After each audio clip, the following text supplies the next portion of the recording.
नमस्कार दोस्तों। अभी आप ये जो पेशेंट का स्क्रीनशॉट देख रहे हैं, इस पेशेंट को बेसिकली दो तीन समस्याएं थी।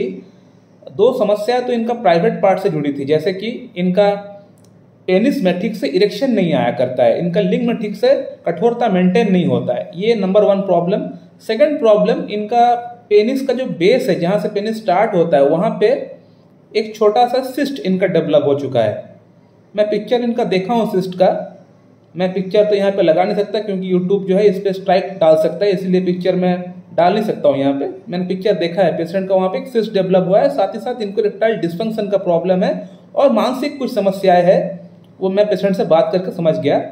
पेशेंट शादी किए थे, आज से इनका शादी 5 साल पहले इनका शादी हुआ है, लेकिन वो अब डाइवोर्स हो चुके हैं, इनका शादी चला नहीं है।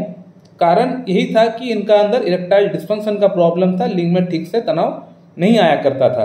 और अब इस पेशेंट को फिर से शादी करने के लिए अपना घर से इसको प्रेशराइज किया जा रहा था कि आप फिर से शादी करो, हम लोग आपके लिए रिश्ता देखेंगे, आप शादी करो।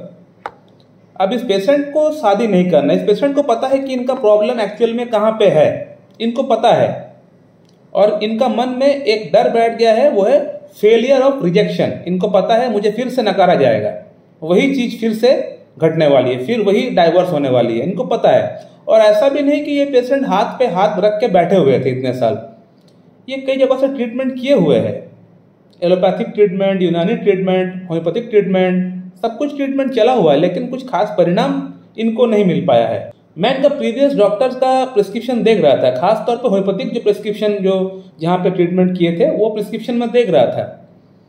मैं क्या बताऊं, वही 8-8, 10-10 मेडिसिन इनको दिया गया था, मसाला मिक्सचर, एक काइंड ऑफ मसाला मिक्सचर।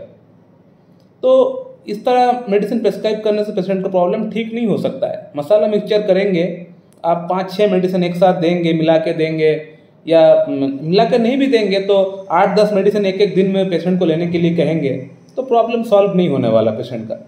इन्होंने 3 जगहों से ट्रीटमेंट किया हुआ है, उसमें से 2 बड़े डॉक्टर तो यूट्यूब के हैं, एक उनका लोकल के थे, तो वही प्रिस्क्रिप्शन 8-8, 10-10 मेडिसिन। तो मसाला मिक्सचर करने से कभी भी पेशेंट का प्रॉब्लम सॉल्व नहीं होगा। मैं अक्सर बोलता हूँ, बहुत पहले से बोलते हुए आ रहा हूँ कि अगर आपको ट्रीटमेंट करना है होम्योपैथी में, तो पेशेंट का पूरा केस टेकिंग करके, थॉरोली केस टेकिंग करना पड़ेगा। केस टेकिंग करने के बाद आपको सिंगल मेडिसिन आपको पेशेंट को देना पड़ेगा, या हद से ज़्यादा अगर आपको पैलिएटिव मेडिसिन अगर आपको ऐड करना है तो जनरल मेडिसिन के तौर पे आप 1 मेडिसिन या 2 मेडिसिन आप और ऐड कर सकते हो। नहीं करे तो अच्छा है, अगर करना है, करना पड़ रहा है, तो आप 1 से 2 मेडिसिन और ऐड कर सकते हो, लेकिन वो जनरल मेडिसिन होना चाहिए। जो आपका पोटेंटाइज मेडिसिन है उसके साथ कोई और मदर टिंचर या 3x 6x की कोई और मेडिसिन अगर ऐड करना पड़ रहा है तो फिर आप उसको ऐड कर सकते हैं। लेकिन पोटेंटाइज मेडिसिन आप सल्फर दे रहे हैं, सुबह दोपहर को दे रहे हैं लाइकोपोडियम, शाम को दे रहे हैं सिलेनियम, रात को दे रहे हैं एग्नस कैस्टस, नहीं, ऐसा नहीं चलने वाला, कोई मेडिसिन काम नहीं करेगा। तो ट्रीटमेंट चला हुआ है इनका, ट्रीटमेंट पेशेंट किए हैं, लेकिन कुछ खास परिणाम इनको नहीं मिल पाया है।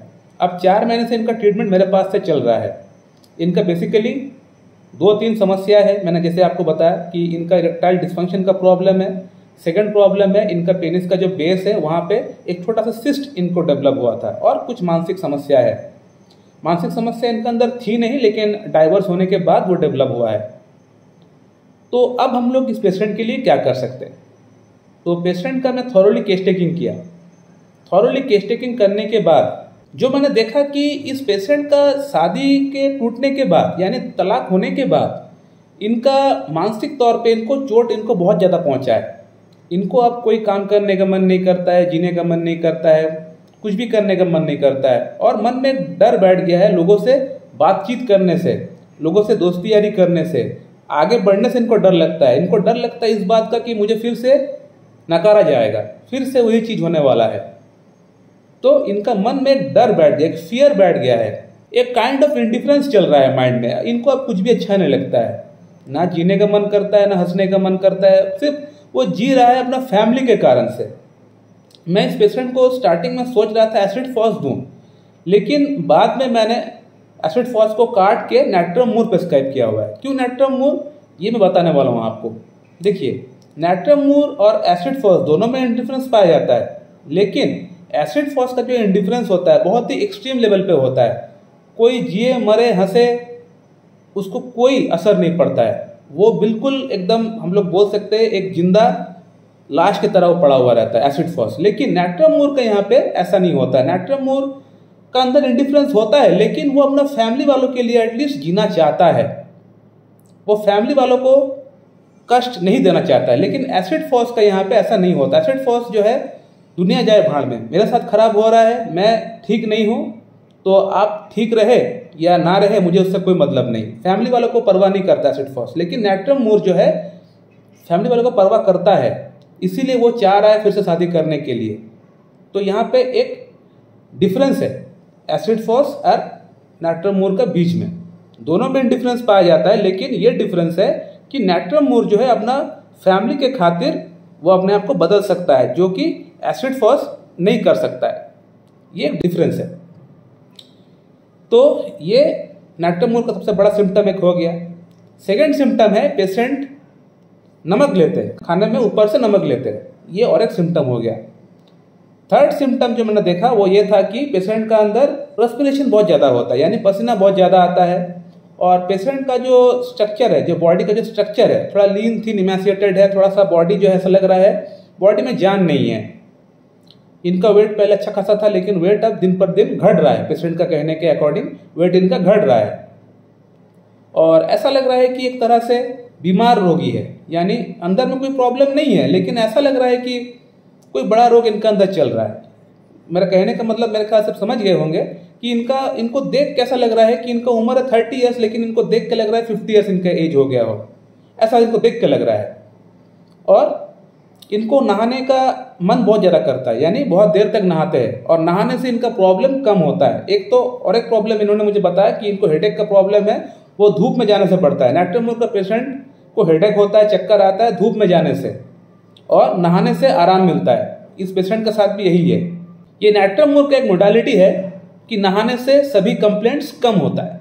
नहाना इनको अच्छा लगता है और बहुत देर तक नहाते हैं नाट्रियम मूर का पेशेंट। इसके अलावा और एक पिकुलर सिम्टम जो मैंने जानने का प्रयास किया पेशेंट से, वो ये था कि पब्लिक प्लेस में ये पेशेंट टॉयलेट नहीं कर पाते। जनरली जो बॉयज़ होते हैं, जो जेंट्स होते हैं, वो पब्लिक प्लेस में टॉयलेट कर सकते हैं, लेकिन इस पेशेंट को तकलीफ होती है। अगर कोई सामने से उसको देख भी रहा होता है टॉयलेट करते हुए, तो वो टॉयलेट नहीं कर पाता है। ये और एक सिम्टम होता है नाट्रियम मूर का। इसके अलावा और एक सिम्टम ये था कि इस पेशेंट को गुस्सा बहुत ज़्यादा आया करता है। पहले ऐसा नहीं था, लेकिन गुस्सा बहुत ज़्यादा आया करता है, और अगर कोई समझाता है तो वो गुस्सा और ज़्यादा बढ़ जाता है। इसका मतलब कंसोलेशन एग्रावेट्स, इसको हम लोग बोलते हैं। कोई समझाता है तो उस समय गुस्सा इनका और बढ़ जाता है। इनका गुस्सा आहिस्ता आहिस्ता समय के साथ कम होता है। तो ये और एक सिम्टम हो गया नाट्रियम मूर का। और मेंटल एक सिम्टम ये था कि इनको पुरानी बातें बहुत ज़्यादा याद आता है, यानी जो इनका वाइफ के साथ बीते हुए लम्हे जो थे वो सब इनको बहुत ज़्यादा इनको याद आता है, उनको वो भुला नहीं पा रहे हैं। ये नाट्रियम मूर का एक बहुत बड़ा सिम्टम है कि वो बीते हुए बात को याद करते हैं और याद करके अपने आप को वो कष्ट में डालते हैं। ये एक नाट्रियम मूर का सिम्टम है। उस बात को वो भुला नहीं पाते हैं, और भुला नहीं पाते इसीलिए उसका मन में एक डर बैठ गया है, लोगों से दोस्ती यारी करने में, आगे बढ़ने में, फिर से शादी करने में डर बैठ गया है। तो इन सभी सिम्टम्स को देखते हुए पेशेंट को नाट्रियम मूर दिया गया, और नाट्रियम मूर से इस पेशेंट का प्रॉब्लम काफ़ी हद तक ठीक हो चुका है। पेशेंट का मैं फीडबैक लिया हूँ, पेशेंट का मैं ऑलरेडी केस टेकिंग पहले ही कर चुका था। पेशेंट को फिर से मैंने कहा कि एक बार आप अपना फीडबैक, अपना राय व्हाट्सएप पर डाल दीजिए, क्योंकि मैं आपका केस वीडियो बनाने वाला हूँ। तो पेशेंट ने क्या लिखा आप देख सकते हैं। पेशेंट को काफ़ी हद तक फ़ायदा हो चुका है। इरेक्टाइल डिस्फंक्शन में फ़ायदा हो चुका है, लिबिडो में फ़ायदा हो चुका है, इनका बॉडी वेट बढ़ रहा है, प्लस जो ट्यूमर था वो अब बिल्कुल ना के बराबर रह चुका है। ओनली 5% के आसपास है, वो भी पूरी तरह गायब हो जाएगा आगे। और मेंटल स्टेट में अब इनको काफ़ी ज़्यादा रिलैक्स फील कर रहे हैं। रात को नींद आ रहा है, काम करने का मन कर रहा है, जीने का मन कर रहा है। तो ये सिम्टम्स में बदलाव आया है सिर्फ 4 महीने के अंदर। तो आप लोगों ने देख लिया कैसे सिंगल मेडिसिन से, कॉन्स्टिट्यूशनल ट्रीटमेंट से, क्लासिकल अप्रोच से पेशेंट ठीक होता है। 8-10 मेडिसिन एक साथ प्रिस्क्राइब करने से पेशेंट जिंदगी में ठीक नहीं हो पाएगा, जैसे कि इस पेशेंट के साथ हुआ। ऑलरेडी ये पेशेंट मेरे पास आने से पहले बहुत जगह से ट्रीटमेंट किया हुआ है, 8-10 मेडिसिन मसाला मिक्सचर बना के इनको दिया जा रहा था। मसाला मिक्सचर से प्रॉब्लम सॉल्व नहीं होता है। जब तक original medicine, constitutional medicine, holistic approach में आप ट्रीटमेंट नहीं करेंगे पेशेंट का, तब तक पेशेंट आपका ठीक नहीं हो पाएगा। तो अब इस पेशेंट के अंदर काफ़ी हद तक इम्प्रूवमेंट आ चुका है, पेशेंट शादी भी कर पाएगा। हाँ, एक बात मैं आप लोगों को बताना भूल गया था कि इस पेशेंट को नैट्रोमोर के साथ साथ स्टार्टिंग का 2 महीने के लिए मेरा खुद का बनाया हुआ जो टैबलेट है वो भी मैं इनको दिया था। इसलिए दिया था क्योंकि इनका शादी नज़दीक है, वो फिर से शादी करने वाले हैं, तो इसीलिए इनको फास्ट इम्प्रूवमेंट की दरकार है। तो वो टैबलेट भी पेशेंट का कहने पे ही मैंने इनको दिया था, तो उससे पेशेंट को और इनिशियल बूस्ट मिल गया और अच्छा इंप्रूवमेंट उससे पेशेंट को दिखना स्टार्ट हो गया। तो ये एक बात जरूर है जो कि मैं बोलना भूल गया था। सो माय डियर फ्रेंड, मैं इस वीडियो को यहीं पे एंड करता हूँ। So thank you very much and have a good day.